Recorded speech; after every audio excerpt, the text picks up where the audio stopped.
If you believe, like I do, that having a strong culture and strong values is a key to success to your company, you definitely want to listen to this podcast episode with the one and only Tony Gareri as the CEO of Roma Moulding, and he is implementing amazing culture in his company.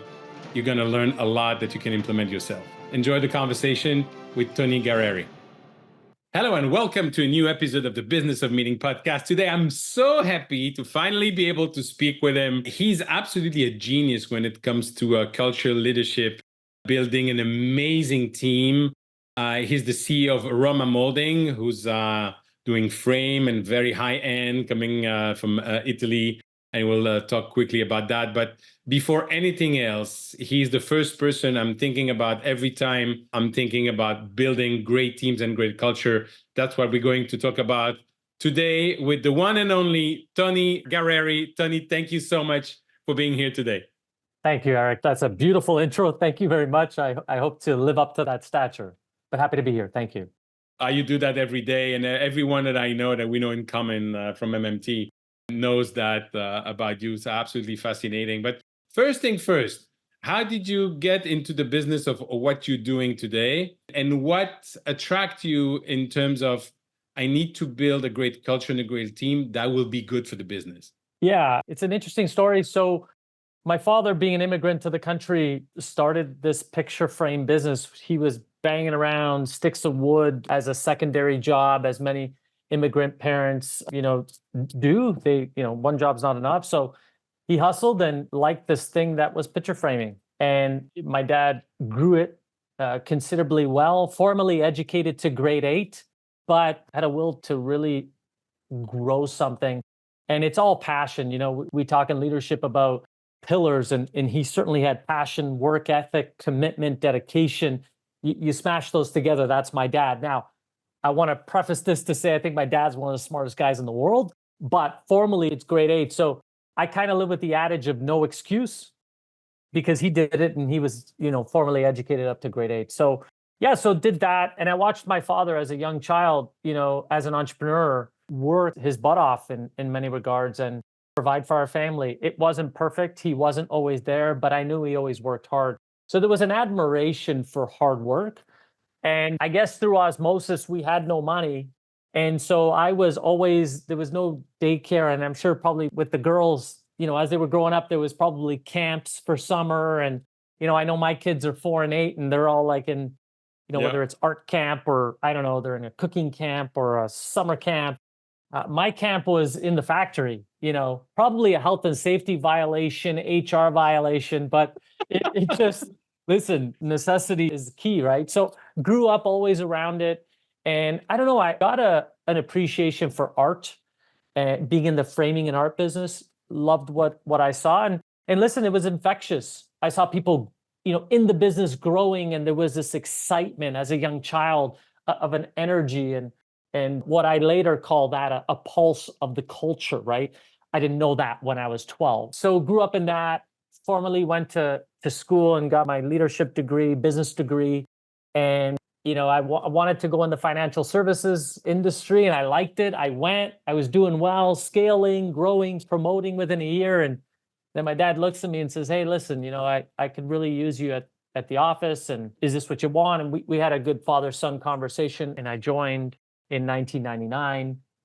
And so that was my foray into, why I'm here today. Mm-hmm. So I hope that gives kind of a good context. Sure. I'll say in 1999, the world was very different. There were no laptop computers. We were on DOS system software. It was Shift F8. I think there was WordPerfect. And I'm coming out of university saying, why isn't your screen in color? Like, it was the emergence of the internet, as you can recall, Eric. 1995 was the birth of it. And we were on AOL. And we had a website, but it wasn't really a website. It was like coming soon with like a pitchfork worker. I'm sure you remember all this. So I looked and said, there's a lot to be done and I'm up for the challenge and I'd like to join. Let's do this. Wow. Amazing. Yeah. I loved my father, but I always never wanted to work with him. So how was it at the beginning? And then did you define different roles? You wanted to make some decision. He was not aligned, or how did that work? Yeah, I was hoping you got there. when I joined in 1999, joined after graduation, I wanted to do this whole backpacking in Europe. And somehow he convinced me that work would be better. And so like, I think I graduated on a Thursday, and I think Monday, after that year, I then came to the company. The first 3 months or 90 days were a nightmare. It was utterly a nightmare. It was a nightmare because he treated me more as a son rather than a partner. And so I remember it vividly. I said, I walked into his room once, and on probably the 90th day in and around that, I remember it being the first 3 months. I walked into the office and I had a heart to heart. I said, Dad, could we have a heart to heart? Because I love my dad, like you. And I wanted to make it work, but I knew it was going to be difficult. And I sat him down and I said, Dad, out of all the things I want this to work, but I need one thing. My ask is that you treat me no different than I treat you. And if we have the mutual respect for one another, I believe everything else will fall into place. We're not going to agree on everything, but having the mutual respect, I believe we'll have long legacy here. And you know what, Eric? He felt my sincerity. And I tell people, Wow. because oftentimes I'll speak at like, family business conferences. I didn't go in like this by any stretch. I kind of went in very humbly. And I think he felt my heart at that place. He didn't see my dukes. And I think that's what got us over that hurdle. That's awesome. I'd say mutual respect. He also understood what you were saying, and but at that age, 1 year of professional experience after graduation, did you had any advisors? Did you had any group of entrepreneurs or anyone that actually you could talk to before going to speak to your dad, or just like it was something that no, I really need to do that, and that you decide on your own? Yeah, I really didn't know about network communities like we're in today. It was purely from the heart. I think that's where he felt it. It wasn't a Mm, contrived conversation. It was really from the heart. And he knew in that delivery that there was sincerity there. This is not a power struggle. I just want the equal. Like, we need to treat each other with a mutual level of respect. I get you're my dad, but mutual level. And I think that was helpful. In fact, when I think back, Eric, I had the opposite. Being the son of the owner coming in, I had a lot of people not wanting it to work, if that makes sense. interesting. They looked at me, they maybe didn't see the legacy of the years prior to, what are you, 21 when you graduate, of working on saws and joiners and labelers and molders. And they didn't see all that. They see this kid coming in. I was from TD Bank. I was working there at the time, coming in and and listen, I think we all have a bit of coming out of university, getting promoted so quick. You kind of think you're the cat's ass in some regard. In some regard, I Mm. remember it. So I think many were betting against me, so I didn't have the help. If that answers that. Yeah, yeah, yeah, absolutely. I know you're big on creating an outstanding culture based on values, but that's today, 25 years later. When, if you can remember, was the first time you thought, you know what? Yeah, numbers important, business, whatever, but culture and values is what's gonna differentiate us and allow us to build a thriving business. What was the first idea when you can remember, and how did you start implementing it, or was it already there? Yeah. So when I got to the company, things were thriving. It was 1999, right? I mean, sure you recall the dot-com boom. People Yeah. were investing in stocks today, and tomorrow it went up like, I don't know, 10 cents, and we all made 5 grand on this penny stock that we got a tip on. So I always say when things are good, right? It's when, and I think Mike Tyson has this great quote, it's all cool and dandy until you get a punch in the face, Yep. right? And September 11th was really, in 2001, was really a punch in the face to us, because up until that point, we were flying, Eric. I mean, we were growing 20, 30, 40% a year. It Wow. was, and we hadn't had the emergence of China and foreign markets with foreign products, if you could recall. There was some from Mm. Asia, but not like it is today. So in September 11th, affected us, but it was outside of it being catastrophic in the world. I'm talking from a business standpoint. It affected us about 10% because people were scared to travel. They didn't do trade shows. There was a bit of that. So I want to give you kind of a time frame. That was '01. 05, '06, I think were really great years. I believe art imitates life. It's when Pixar came out with the movie Cars. Like Yeah. it was, we can do everything. Like it was a good economic time, right? And I kind of believe every 10 years, if you think 1995, great year, 2005, great year, right? And then you probably recall this, it was the global financial crisis that was not only a punch for us, it was a punch, and then just a multitude of punches coming from all angles. And at that part, for the viewers, it was a time where, the whole mortgage subprime, people were losing their second homes, third homes. We were geared more towards a middle to upper end product category. But that was the aha for us, Eric. And I share economically because you usually review things when things are hurting. You rarely go to the doctor when you're healthy. Rarely. I mean, there's some proactive measures, but really Right. you go to the doctor when my arm hurts or something hurts. So it was '09. We were going to trade shows and literally there was no one showing up. And month over month, we started losing 20, 30, up to 40% sales month over month. There was just no one coming to the table. Customers, things were drying up. Consumer confidence was at an all-time low. I don't have to tell you, I think everybody, economically knows that.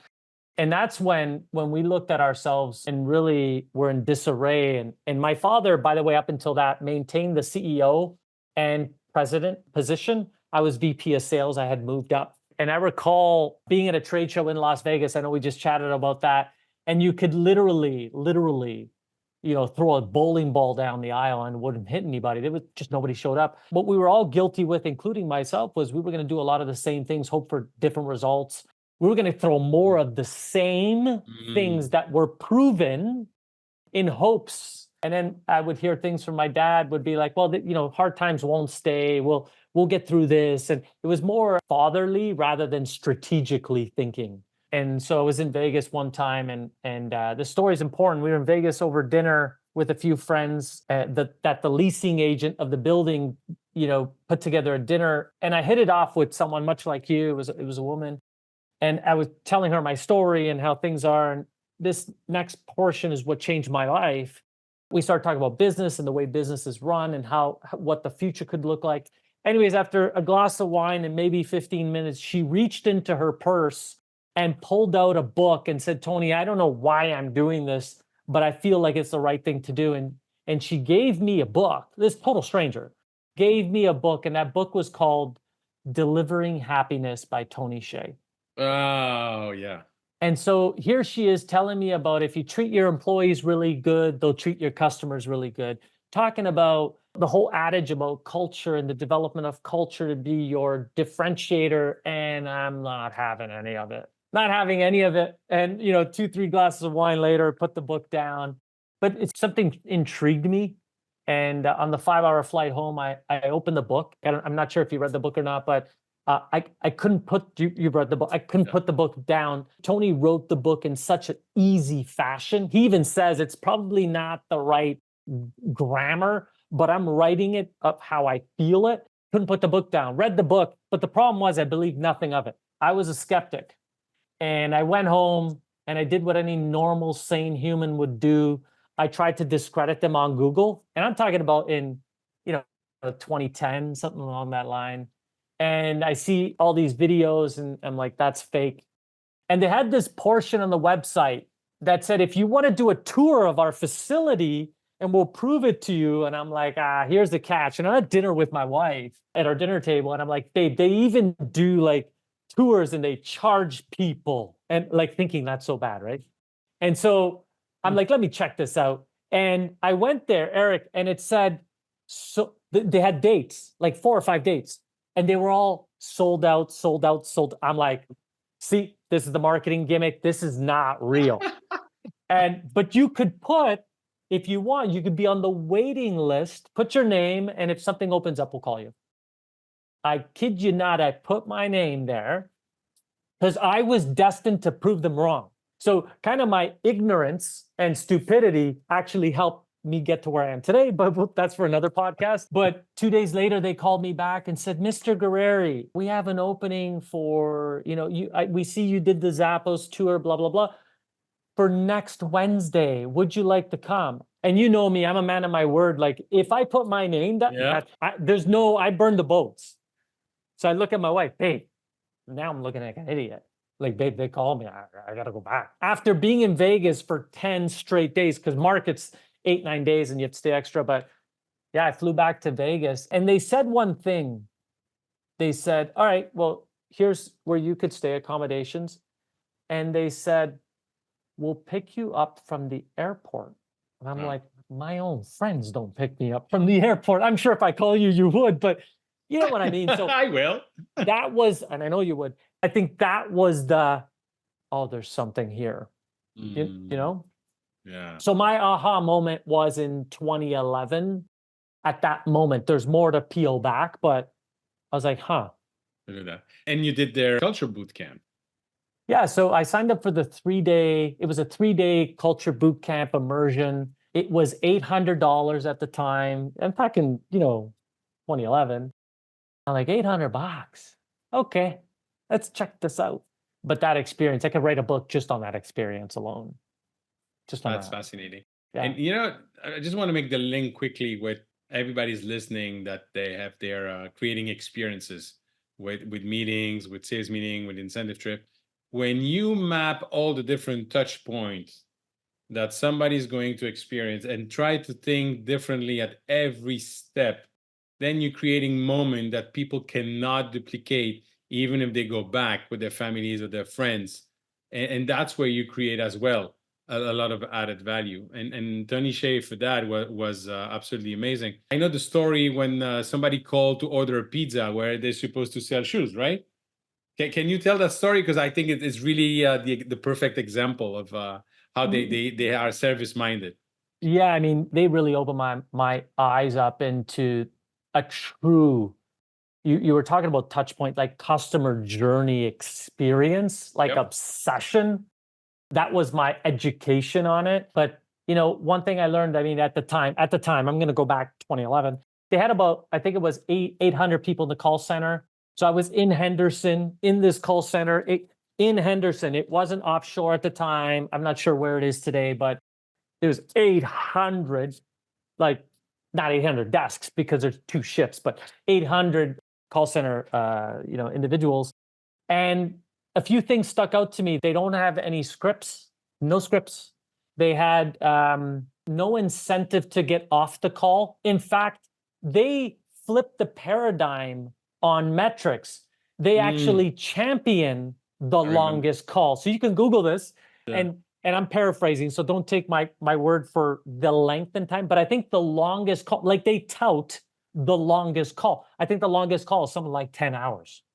I think it's ridiculous. So in the thing with pizza, Tony Shea, I think, went on stage at some point, and he's no longer with us, unfortunately, but he Yeah. went on stage and said, listen, we're here to deliver remarkable experiences. And even if you want a shoe, because they sold primarily shoes back then, and we don't have it, we'll find it on Nike's site for you, or we'll do this for you. And in fact, if you ever even want a local pizza place, we'll help you find it. And so someone took them up on it, called them, and was talking about shoes, and then tried to vet them. Anyways, he had them search the best pizza place somewhere, and you can Google this, you can find this, and I'm paraphrasing, but basically he helped them get a pizza in their area to their liking. And that's some of the low-hanging fruit they did. But look, we're still telling this story today. It has nothing to do with the sale of shoes or a metric of shoes, but those stories enrich the culture. They become tribal rituals, tribal experiences that inspire today, still today, that happened Yeah. maybe 10, 15 years ago. Absolutely. Now, so many times we go to a conference or we go to a program or a boot camp or a master class, whatever. We learn a lot. I'm the guy who loves to learn. But then the question is, what do you do with the learning? And that's when the execution becomes so essential. So you going back, you're in the middle of this crisis. You have the team that your father assembled. How do you look at your business, which might be from the outside, at least, it looks like a very traditional business? how do you create innovation and how do you change the culture or put the focus on the culture and on the service? Yeah. So it starts off when I left. So after the 3 days, by the way, you talk about touch points, Eric. Not only did they personally pick me up from the airport, they picked everybody up in the airport. The driver is so trained to ask questions and welcome, ridiculous, ridiculous. Even before we got to the boot camp, they had like a meetup at a local pub or something. And I think it was 12 or don't quote me, maybe 18 people. And they made us, because we're going to spend the next 3 days together. So they gave us lanyards, a Survive Vegas bag, and treated us to like a beer and some finger foods. And it was a mingle. This is before I even stepped foot in his business. I was like, wow. Okay. So to get succinct on your question, because of security measures, we were given a lanyard with, like fobs that we had at the side, so Yep. you can get in because it's a secure location. After the 3 day boot camp, they had like a ceremony and it was ritualized. It was so beautiful. And I still remember the emotion and feeling. Oh, And part of the ritual is you have to undo the lanyard and give back your fob. I had an emotional moment where I did not want to give and we get lanyards everywhere from yeah. all the different events we even mutually attend. But Eric, I didn't want to give it back. I didn't want to give my fob back. I'm getting emotional talking about it, but I thought to myself at that moment, would someone feel like that about my company? Hmm. Would someone, or would they be like, I'm out of here, you know, see ya, or whatever the adage may be. But I knew unequivocally it was the polar opposite, not even close, the polar opposite. And that's when I came back and I said, holy crap, where do I start? Like, where do I, because I'm like one and they're at 100. And I know I'm going to get the proverbial, it's Las Vegas, they can give away food, it's America, you're in Canada. Like, I got, Eric, every reason in the book to not do it. Hmm. Everyone. But what got me was, what's important to you, Tony? Like, what's important? Is legacy important? Are you doing this for a 6-month kind of publicity stunt? Or is this fundamentally something you want to do? And I think the folks at Zappos really helped craft the clarity. But for me, I think it starts, and for the viewers, how you start is you got to define why you want to do it. Like, what's your why? Is your why because you want to be on a magazine? What's your why, right? And if your why is deep enough, because culture is a 5 to lifetime strategy, 5 years to lifetime. This is not a 1 quarter thing. But I remembered coming back and I said, where do I start? I had spoken to my dad, obviously. I talked about how Yeah. we treated people. But here's what I did first. And my advice to anybody watching, it seems common sense to me, but it wasn't at the time. I was very clouded of doing the same things. We were cost cutting. We were, if you don't like it, leave. Don't make the door hit you on the way out. Oh, they're just complainers, right? And I'm not ashamed to say this, that's who I was, right? And the only thing I knew to do was admit my failure. I took ownership. I didn't make my dad stand up. And I had to admit my failure in a unified fashion at one time together with sincerity. And so the only thing I knew what to do was, how am I going to do this? Well, we're going to shut the company down during the day and I'm going to tell them exactly how I feel. And I did. And by the way, I did so many things wrong, Eric. Like, I didn't tell them why I'm closing the company for an hour. So imagine, like, Oh, people were like I did everything wrong. And I'm not ashamed to say it, but I did one thing right. Because, we're often plagued with having it perfect, but oftentimes you need one right thing and that'll propel you, right? And that was my one right thing, was I was going to be honest about where I failed them. And I was going to take the ownership. And so I did what I thought was right, closed the company for an hour. That in itself was a nightmare. And I was sweating. I had never public spoken before. And wow. I, from my heart, said, you probably don't know why we're having this meeting, but here it is. And we now deem that as the genesis. That's all hands meeting one. And I basically told them, I failed you as a leader. And let me explain. And I went into what I said. I didn't put you first. In fact, I put you last. I put profits before you. I put infrastructure before you. I put marketing campaigns before. I put everything before you. And you have a right to sit there being angry at me. You do. And by God's grace, I have that on video, on our YouTube channel. So I can't make this stuff up. I'm a little bit younger, obviously, then, but something magical happened that moment when you can actually, as a business owner or leader, admit your failure. And by the way, you might say, oh, but what did you tell them you're going to do? I committed to having Roma Moulding be one of the best companies to ever work for in North America. And I also told them, and by the way, I don't know how to do that. So I'm going to need your help. And so I think the humility with the sincerity and owning the failure were my genesis building blocks or foundation for anybody to even remotely listen to me, because they were not happy, Eric. Wow, what an amazing story. Thank you for sharing that, Tony. Thank you. That's wow. Did you had any people said, yeah, okay, but I'm out, or that it bound everyone and create some new dynamic? Yeah, so we had 3 camps, like immediately 3 camps will show up. I don't care who you are. I had the, oh my God, Tony, I've been waiting for this day. Thank you. Now that was a very small camp. We had the, I'm listening, kind of this. All right, I'm listening. I'm on the fence. I'm 1 foot in, 1 foot out. I'm watching you. I'm watching you. And that was a big portion, right? And then we had the last ones. I later TM'd them and I grouped them as the culture vampires. And think of proverbially medieval Europe, pitchforks, lanterns, axes. They're like, I don't care what you do. I hate you. I hate this company. I'm chaining myself here, and you're going to have to kick and scream and do whatever you have to do to get me out of this company. And so those were the 3 camps. I go into it deeper in the book I'm writing around how you deal with each camp, because you will have nice. 3 camps. That's nice. I didn't know you were writing a book. I can't wait to read that. That's awesome. Yeah. Thank you. So those 3 camps, I suppose the third one as or shift the mindset or out. Before we, in a nutshell, but before we did that, I was going to say, what am I benching that off of? Like, what's the benchmark?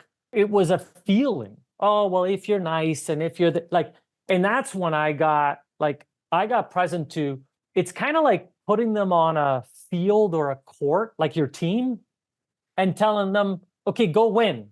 They're going to be like, what game are we playing? What are the rules? Measuring success?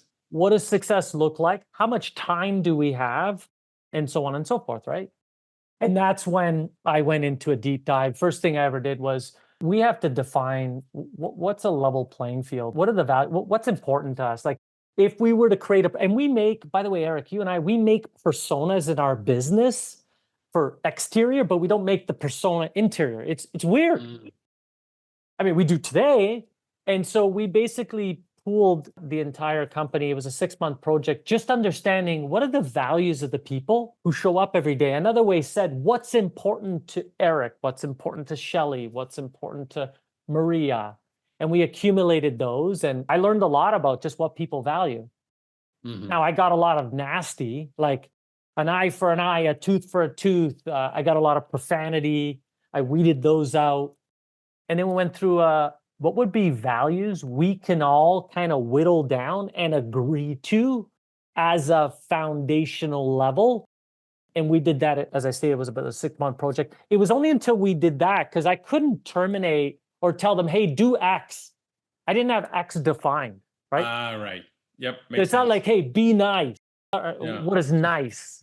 And it was funny, because one of our values is deliver wow through service, or be humble. But deliver wow through service was beautiful. When we initiated it, our customer care team came to me and said, I get intrinsically what that means, but how do I do it? And I was like, so that was the next layer, teaching how do you achieve delivering remarkable experiences. So it was only until we defined our values that we really took a hard approach on coaching up and coaching out. But it was only until you have a defined set of values Because at some point, and they're not mine, they're not like Tony Gareri values. Right. They're values by the people for the people. We can all agree to this. Yes. All right. Now let's coach up or coach out. So how long did it take you from this first hands-on meeting until, and you have 6 months research and everything, until the moment where you say, okay, now we have a completely different culture. Now we have something that I'm proud of that obviously has to be maintained, but at least it's the first step is done in the implementation. Yeah, probably people want to hear a different answer, but it was about 24 months. Like if you're in this for 6 months, I would say just shut this podcast off because you're gonna spin your wheels. And I really believe it started taking root, like roots. Think of a tree, Eric. I use this analogy. If you plant a tree, and I'm sure you've planted a tree in your life, or a plant or so, but a tree's a good analogy. Within the first year or two, you can mold it, you can move it, the tree will bend a bit, you can put a stick with a rope and you could, but after 5 years, you're not getting a stick, you're not bending, you know what I mean? So I think within 2 years, we started seeing the light. And then after 5, we really started to get, the roots started to really anchor. People were starting to take it serious. People were seeing us as, okay, this is real. This is not just some publicity, marketing, second quarter thing. Yeah. And so that's what transpired. And then what happens in and around that, the stronger you build it, meaning the more you maintain those values and then enrich the culture, it's kind of like a pinwheel. You start to attract and repel without you doing anything. So whether it's they're repelled by your website or they're repelled by your rituals or they're repelled by your like today, I can guarantee you, we sit on a fulcrum point and we don't waver, but we vibrate on the people who really gravitate, and then we repel the hell out of the ones who don't. And the ones who don't just might not align with our values. That's cool. So it's not necessarily they don't like our products, but they don't align with the values. But today, I would say, hiring someone 14 years ago was a complete nightmare. And in fact, going through COVID, everybody was calling me saying, Tony, people, and I'm losing people. And I'm like, well, I always go back to the adage, well, what did you do before COVID? Because, Noah never built the ark during the storm. He built the ark 18 months before the storm. So the storm is just a test for the ark. What have you done? Right? You can't say you're in the storm, I'm getting wet. Yeah, you're going to get wet, right? We excelled as a result of that storm, but as a result of what we did prior, if that's clear. It's very clear and it makes total sense. Now, when you went through COVID, I'm sure you found some similarities in terms of the business environment with the subprime and what you experienced. 100%. How different was it for Roma Moulding to go through COVID than it was before you implement all the culture and the values and everything? Yeah, so before, I'll tell you the before. The before was we didn't even have recruiters didn't want to recruit for our company. Like it was that bad. And recruiters will recruit for anybody.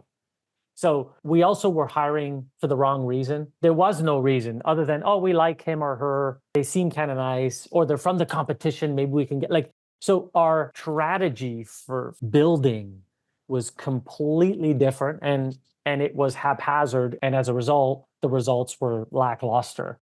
Today, we're highly curating, to make it through our interview process is not easy. And we're proud of that. Just like I think, and I tell people this all the time, like what's happening in the world today, and Eric, you probably would agree to this.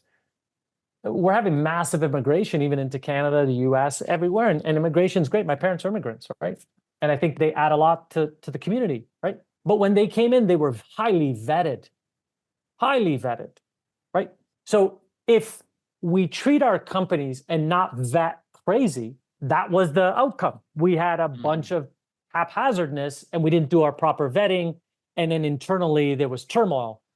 No different than a country, if I could bring it to that place, right? Today, we highly curate, we hire and fire based on values, and we really mean it. We have culture vetting interviews with not the interview with not the manager in place. This is all cross-functional. Like we vet like crazy. And as a result, I mean, our internal net promoter score is, I think, 91.2%. Like it's Wow. ridiculous. Our tenure is ridiculous. The amount of people that get referred by internal employees is ridiculous. I do not use recruiters unless highly, highly technical and specialized. And as this pinwheel continues to run within the industry, you become the dominant company that people want to work for. Does that make sense? Yes. Now people want to visit your company and see how you're doing.